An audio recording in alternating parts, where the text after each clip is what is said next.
नमस्कार। नमस्ते।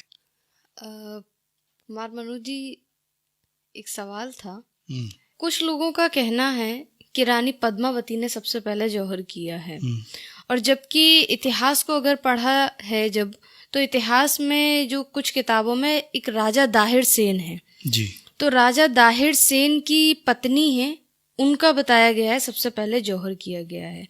तो राजा दाहिर सेन कौन है, इनकी पूरी क्या कहानी है और उनकी पत्नी ने किस तरह से जौहर किया है, तो वो थोड़ा सा उसमें आप प्रकाश डालिए। राजा दाहिर सेन ये लगभग 710, 12, 13, 15 ये 4-5 वर्षों का इतिहास आएगा राजा दाहिर सेन के अंदर। राजा दाहिर सेन सिंधु के राजा हैं और एक ब्राह्मण राजा है। जी। और मेरे ख्याल से दाहिर सेन ने एक नगर बसाया वहाँ ब्राह्मणाबाद सिंधु में। तो मतलब वो जो ब्राह्मण का पैटर्न है उसी पैटर्न पर शासन कर रहे हैं। लड़ाई होती है तो ज्योतिषियों का सहारा लेते हैं, अधिकतर राजा यही करते थे, यही पैटर्न राजा दाहिर सेन का है। तो मोहम्मद बिन कासिम सिंधु पर आक्रमण करने के लिए आया, तो दोनों के बीच पत्र व्यवहार हुआ पहले। अभी जो दिखाया जाता है कि कोई भी आया और एकदम से आक्रमण कर दिया, तो एक तो क्या होते हैं, चोर डाकू लुटेरे टाइप के लोग होते हैं जो सिर्फ लूट के मकसद से आते हैं, तो वो बिना किसी सूचना के लूट करते हैं। लेकिन जो आक्रमण करने आएगा, जो विधिवत, वो राज्य जीतने के उद्देश्य से आता है। तो वो पहले उसको पत्र भेजकर ये कहेगा कि आप मेरे समर्पण कर लीजिए, इस्लाम अपना लीजिए और मुझे जाने दीजिए, मुझे आगे आक्रमण करना है। और समझौते की जो शर्तें होंगी उन शर्तों पर वो जो चाहेगा, जो जीतने वाला राजा, वो उसको देना पड़ेगा। तो दाहिर सेन ने इनकार कर दिया और युद्ध के लिए तैयार हो गए। तो दाहिर सेन का लड़का है जयसिम्हा, नाम भी आया हिस्ट्री में उसका, और जयपाल भी उसको कहते हैं, कोई जयसिंह भी कहते हैं। बड़ा राज्य है दाहिर का, उसका एक बंदरगाह है देवल। तो मोहम्मद बिन कासिम बगदाद के खलीफा से आज्ञा लेकर चढ़ता है जब, तो पहला जो अटैक है वो उस बंदरगाह पे करता है। क्योंकि जो भी आक्रमण करता है पहले सारा नक्शा बना लेता है राज्य का कि कहाँ से हम अटैक करें जो सुविधाजनक होगा। तो पहला अटैक जो है मोहम्मद बिन कासिम ने देवल बंदरगाह पर किया। वहां का जो सेनापति है ज्ञान बुद्ध, वो बुद्धिस्ट है, बौद्ध मत का अनुयायी। एक्चुअली क्या हुआ है कि उस समय बुद्धिज्म का बहुत तगड़ा क्रेज चला है, तो बड़ी संख्या बुद्धिस्ट भी है जो बुद्धिज्म को मानने वाली है, और हिंदू और बुद्ध दोनों अपने अपने मतों के साथ एक साथ मिलजुल कर एक राज्य के अंतर्गत रहते हैं। तो उस जो उनका सेनापति था उसने सरेंडर कर दिया। उसने कहा कि हमको अगर आप मारो ना तो हम आपको इसकी आगे की चीजें हम बता दें। तो उसने उसको आगे की यात्रा जो थी वो बता दी, और उसने देवल बंदरगाह पे अटैक करके जो भी लूटना था लूट लिया। तब तक दाहिर को पता ही नहीं चला कि हमारे यहां आक्रमण हो गया है। अब दाहिर को पता चलता है तो दाहिर अपने लड़के को भेजता है और आमने सामने की लड़ाई होती है, लंबी लड़ाई चलती है। आप ये समझ लीजिए कि 712 में अटैक होता है और 713 तक, मतलब साल भर की लड़ाई। और पहले जो लड़ाइयाँ होती थी वो बहुत लंबी होती थी, मतलब 8-8, 7-7 साल के युद्ध उस पर जाते थे लोग, उसी हिसाब से तैयारी करके ले जाते थे। रसद वहीं से, जो जिन जगहों पर कब्जा कर लेते थे वहीं से वो लोग रसद की पूर्ति किया करते थे। तो ऐसे करके दाहिर जब तक तैयार हुए तब तक मोहम्मद बिन कासिम ने काफी बड़ा इलाका जीत लिया। मोहम्मद बिन कासिम जो बगदाद के खलीफा हैं, अल हज्जाज, उनका भतीजा भी है और दामाद भी है। तो उसको इस बड़े मिशन के लिए चुना गया कि तुम जाके हिंदुस्तान को अपने कब्जे में लो। तो जौहर वाली जो वहां बात है वहीं घटित हुई। वहां पर क्या है कि एक जो कस्बा है वहां उसकी बहन के, जैसे क्या करते थे जो राजा लोग होते थे, तो वो उनके लड़के हैं तो अपने अलग अलग लड़कों में चीजें बांट देते थे कि ये भाई ये किला तुम्हारा, ये किला तुम्हारा। तो एक किला उन्होंने अपनी बहन को दे रखा था। वो भी तैयारी कर रही है, वहां अटैक नहीं हुआ है। जब सिंधु के बहुत करीब आ गया मोहम्मद बिन कासिम, तो लोगों को लगने लगा कि अब लड़ाई आमने सामने की होगी। तो एक ब्राह्मणों का गुट गया, ये जो एक किताब है चचनामा, उसमें ये जिक्र आया है। तो वो ब्राह्मण का गुट गया और उन लोगों ने कहा कि अगर तुम मुझे मेरे परिवार को छोड़ दो तो मैं आपको एक ऐसी जगह पहुंचा दूंगा जो आपके लिए बहुत ज्यादा जरूरी है। तो मोहम्मद बिन कासिम बड़ी उद्देश्य के साथ आया था, तो उसने कहा कि ठीक है, आप मुझे ऐसी जगह बताओ। इधर क्या होता है कि जब युद्ध होता है तो जो रानियां होती हैं वो तैयारियां कर लेती हैं अक्सर कि अगर मान लो जीत हो ही गई तो हम लोग जौहर कर लेंगे, तो वो लोग चिताएं जला लेती हैं लकड़ियों की, इस तरह अपने प्राण रक्षा करते हैं। तो उनकी एक रानी है रानी बाई, जो बड़ी रानी है दाहिर सेन की, और एक रानी है लाडी रानी, जो जिससे बाद में विवाह हुआ और जिसको दाहिर सेन बहुत प्यार करता है, बहुत प्रेम करता है। तो जब युद्ध हुआ, लड़ाई हुई, दाहिर सेन उस युद्ध में मारे गए। तो अब यह तय हो गया कि अब जो है अंदर आना ही आना है। तो लाड़ी रानी ने, रानी बाई ने एक गुट तैयार किया औरतों का और अपना जौहर कर लिया। लाड़ी बाई ने एक भाषण दिया और सबसे कहा कि अब जैसे ही आएंगे वैसे ही करेंगे। तो उसने क्या किया कि जो ब्राह्मणों ने उन्होंने जगह बता दी थी, तो वो सुरंग खोद के डायरेक्ट वहीं पहुंच गया।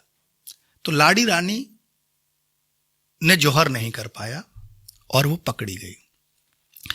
उसमें आया है कि 26 महिलाएं जो दाहिर सेन के परिवार से संबंधित थी उसमें पकड़ी गई। उसमें उसकी एक भतीजी थी हर्षना नाम की, जिसको बाद में हसना कहा। तो वो पकड़ी गई और वो इतनी सुंदर थी कि मोहम्मद बिन कासिम उसको देखकर एकदम से मतलब प्रभावित हो गया। तो उसने अपने एक मित्र को पत्र लिखा और उसमें लिखा कि ये इतनी सुंदर है कि मैं चाहता हूं मैं इससे निकाह कर लूं, लेकिन तुमने चूंकि मेरी बहुत मदद की है इसलिए मैं इसको तुमको भेंट करता हूं। और लाड़ी रानी जैसे अंदर गया तो लाड़ी रानी ने जौहर नहीं कर पाया। तो लाड़ी रानी और उसकी 2 लड़कियां, एक का नाम सूर्या देवी है और एक का नाम राजकुमारी परिमल है, ये पकड़े गए। तो लाड़ी रानी से उसने मोहम्मद बिन कासिम ने प्रस्ताव रखा कि तुम मुझसे निकाह कर लो तो मैं तुम्हारे बच्चों को नहीं मारूंगा। तो लाड़ी रानी ने मोहम्मद बिन कासिम से विवाह कर लिया। और ये एक विक्रम संपत ने एक बुक लिखी है, उसके अंदर इसका जिक्र आता है। तो बुर्का भी उसको पहना दिया, जो मुस्लिम औरतों का जो वेशभूषा होती है वो निकाह के बाद में। और चूंकि 2 लड़कियां जो थी वो 15-16 वर्ष की थी, तो उनको खलीफा के लिए भेंट में भिजवा दिया। ये माना जाता था कि जो लूट का माल है, उस लूट के माल में जो सबसे सुंदर है और जो कुंवारी लड़कियां हैं वो खलीफा के बिस्तर पड़ जाएंगी, वो खलीफा को भेंट कर दी जाएंगी, वो उनका चाहे जो कुछ करे। तो 713 में दाहिर की मौत हुई और उसके बाद उसने एक पत्र लिखा और कटा हुआ सिर दाहिर सेन का और वो 2 लड़कियां और बहुत सारी जो अनमोल चीजें थीं वो उसको भिजवा दी खलीफा को। और अगले मोर्चे के लिए, अगले युद्ध के लिए हिंदुस्तान में आक्रमण करने के लिए बढ़ गया। तो जो अल हज्जाज था वो फरवरी में उसकी मृत्यु हो गई, जिसका दामाद था मोहम्मद कासिम। और उसका जो एक भाई था सुलेमान अहमद, वो वहां पर शासक बन गया, खलीफा बन गया। तो अब क्या हुआ कि वो बढ़ता हुआ कन्नौज तक आ गया मोहम्मद बिन कासिम और युद्ध चलता रहा। तो 1.5 साल इस पूरी जो उठापटक थी उसमें खलीफा का मरना, फिर दूसरे शासक का बनना, इसमें काफी समय चला गया। और 1 साल बाद उसको याद आई कि जो हिंदुस्तान से 2 लड़कियां आई थीं उनको पेश किया जाए। इधर मोहम्मद बिन कासिम कन्नौज पर चढ़ाई करने के लिए तैयारी कर रहा है। तो वो दोनों लड़कियां आई तो उसमें उसने उम्र पूछी, तो उसने कहा कि अभी बड़ी लड़की को पेश किया जाए, छोटी लड़की को खिलाया पिलाया जाए, तैयार किया जाए, जब मैं अगली बार बुलाऊंगा तो भेजा जाए। तो बड़ी लड़की आई सूर्या देवी, तो उसने बुर्का जो वहां पर गई तो वही सब इस्लाम कबूल करा दिया गया और उसी तरह से जैसे रह सकती थी। तो उसने कहा कि अरे तुम तो, जैसे ही उसने नकाब हटाया तो खलीफा ने कहा तुम तो बहुत खूबसूरत हो और तुम तो मेरे हरम के लायक हो। तो सूर्या देवी ने कहा कि जहांपना, आप जो कह रहे हो वही मेरे मन में है। मैं तो कब से ये सपना पाल रही हूं कि आप मुझे याद करें, लेकिन मैं आपके पास आऊं कैसे, मैं उस लायक ही नहीं हूं। हमारे यहाँ तो हिंदुस्तान में स्त्री की पवित्रता को बहुत महत्व दिया जाता है। आपके यहाँ तो मुझे जो आपका सेनापति था मोहम्मद बिन कासिम, उसने 3 दिन तक पहले हम लोगों को इस्तेमाल किया है, दोनों बहनों को उसके बाद भेजा है। तो इतना सुनते ही सुलेमान को बहुत ज्यादा क्रोध आया और उसने तुरंत आदेश दिया कि जाओ उसको जानवर की खाल में सिल कर लेके आना, मोहम्मद बिन कासिम को। सोचो इतना बड़ा योद्धा, वहां से घोड़े दौड़े और यहां आकर बहुत खुशी खुशी तैयार भी हो गया, क्योंकि उसके लिए खलीफा ईश्वर के बराबर होता है। तो उसको सिला गया और सिल के लाया गया और जब वहां खोला गया जाकर वहां पर, तो वो मृत मिला, उसकी डेड बॉडी। तो खलीफा ने मुस्कुराते हुए सूर्या देवी की तरफ देखा, उस लड़की की तरफ, और कहा कि हम लोग जो हैं कितने न्यायप्रिय हैं, हम हमेशा न्याय करते हैं। अगर तुम्हारे साथ कुछ गलत हुआ तो देखो हमने उसको सजाए मौत दी। तो सूर्या देवी हंसने लगी, बोले हुजूर हम तो समझते थे कि आप लोग बड़े बुद्धिमान होंगे, लेकिन आप लोग तो एकदम से ही मूर्ख हैं। तो बोले कि क्या तेरी इतनी हिम्मत, क्यों कहा? तो उसने कहा कि हुजूर जिस लड़की के पिता को इस मतलब नापाक ने मारा है, जिसकी माँ को जबरदस्ती शादी करके इस्लाम एक अपनी बेगम बनाया है, ऐसे आदमी को मैं कैसे जिंदा रहने देती। ना तो इसने मुझे टच किया था, उसने तो मुझे पवित्र ही भेजा था, लेकिन मैंने अपना बदला लिया, मुझे बदला इससे लेना था, इसलिए इसका यही हश्र होना था। इतना सुनते ही खलीफा जो है एकदम से पागल जैसा हो गया और कहा कि इनको दीवार में चुनवा दो। तो दोनों लड़कियों को, इसको चचनामा में अपने ढंग से लिखा गया, प्रोफेसर इलियट ने इसको स्पष्ट लिखा है। उन्होंने लिखा कि हंसती हुई सूर्या देवी और परिमल देवी मुस्कुराती रहीं और दीवार में चिनवा दी गई। तो ये दाहिर सेन का इतिहास है। और उसके लड़के ने बहुत लड़ाइयाँ लड़ी, मतलब लंबा समय चला जो लड़ाई का, 1.5-2 वर्ष का लंबा समय था। तो उसमें वो लड़ता रहा। उसमें 2 जौहर आए हैं।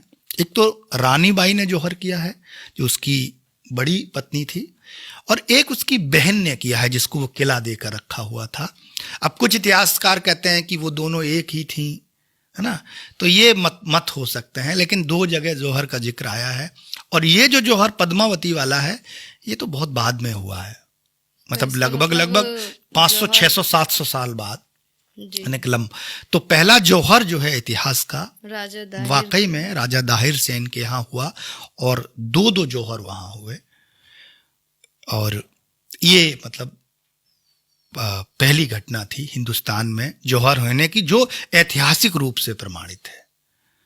मेरे ख्याल से आपको जी बिल्कुल मेरे उत्तर मिल गया होगा। जी और बहुत धन्यवाद। और दाहिर सेन को पढ़ना बहुत जरूरी है। जो लोग हमारे हिस्ट्री के छात्र हैं वो दाहिर सेन को जरूर पढ़ें। और उसमें कई सारी बुक्स हैं दाहिर सेन पर, आप गूगल से भी सर्च करके ले सकते हैं। बाकी जो महत्वपूर्ण किताब है वो चचनामा है, वो आप अमेज़ॉन पर भी है, उसको आप पढ़ेंगे तो आपको सिंध पर हुए आक्रमणों की सारी सच्चाई पता लग जाएगी। बहुत बहुत धन्यवाद। जी।